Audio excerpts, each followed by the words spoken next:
Hi friends, welcome to our channel. అసలు అయ్యప్ప మాల ఎందుకు వేసుకుంటారు? దాని వెనక ఉన్న నిజాలు ఏంటో మనం ఈరోజు తెలుసుకుందాం. అయ్యప్ప స్వామి మాల ధరించడం ఒక సాధారణ అలవాటు కాదు. అది దీక్ష, శుద్ధి, భక్తి మరియు సంకల్పంకు ప్రతీక. పురాణాల ప్రకారం సముద్ర మథనం సమయంలో విష్ణువు మోహిని అవతారం తీసుకున్నాడు. ఆ సమయంలో మహాదేవుడు మోహినిని చూసి ఆకర్షితుడయ్యాడు. వారి యోగం వల్ల జన్మించిన వాడే అయ్యప్ప స్వామి. అయ్యప్ప స్వామి ప్రధానంగా మహిషాసురుడి చెల్లెలు మహిషిని అనే రాక్షసిని సంహరించడానికి అవతరించాడు. ఆ దుష్టశక్తిని నాశనం చేసి ధర్మాన్ని స్థాపించాడు. అందుకే ఆయనను ధర్మశాస్త్ర అని పిలుస్తారు. మాల అసలు ఎందుకు ధరిస్తారు?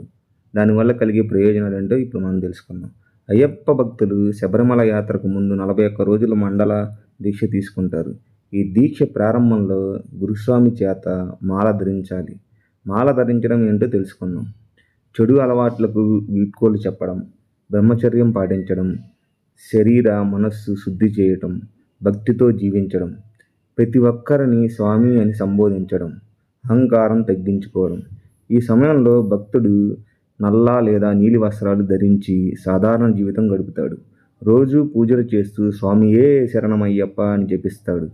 శబరిమల యాత్ర మహత్యం గురించి తెలుసుకుందాం. అయ్యప్ప స్వామి ప్రధాన ఆలయం శబరిమలలో ఉంది.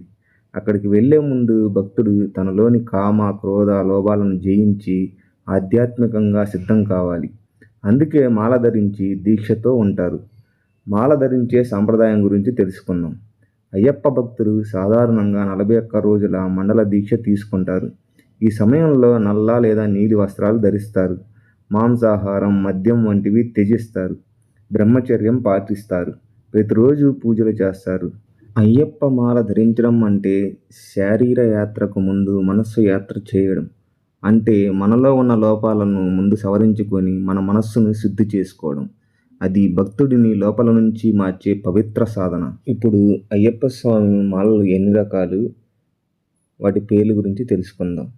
మొదటి సంవత్సరం వేసుకునే మాలను కన్యస్వామి అని, రెండో సంవత్సరం వేసుకుంటే కత్తిస్వామి అని, మూడో సంవత్సరం మాల వేసుకుంటే గంటస్వామి అని, నాలుగో సంవత్సరం మాల వేసుకుంటే గదస్వామి అని, ఐదవ సంవత్సరం మాల వేసుకుంటే విల్లుస్వామి అని, ఆరో సంవత్సరం మాల వేసుకుంటే జ్యోతిస్వామి అని, ఏడవ సంవత్సరం మాల వేసుకుంటే సూర్యస్వామి అని, ఎనిమిదవ సంవత్సరం మాల వేసుకుంటే చంద్రస్వామి అని, తొమ్మిదవ సంవత్సరం మాల వేసుకుంటే వేలుస్వామి అని, 10వ సంవత్సరం మాల వేసుకుంటే విష్ణు చక్రస్వామి అని, 11వ సంవత్సరం మాల వేసుకుంటే శంఖాధార స్వామి అని, 12వ సంవత్సరం మాల వేసుకుంటే నాగాభరణ స్వామి అని, 13వ సంవత్సరం మాల వేసుకుంటే శ్రీహరి స్వామి అని, 14వ సంవత్సరం మాల వేసుకుంటే పద్మస్వామి అని, 15వ సంవత్సరం మాల వేసుకుంటే త్రిశూల స్వామి అని, 16వ సంవత్సరం మాల వేసుకుంటే శ్రీ శబరిగిరి స్వామి అని, 17వ సంవత్సరం మాల వేసుకుంటే ఓంకార స్వామి అని,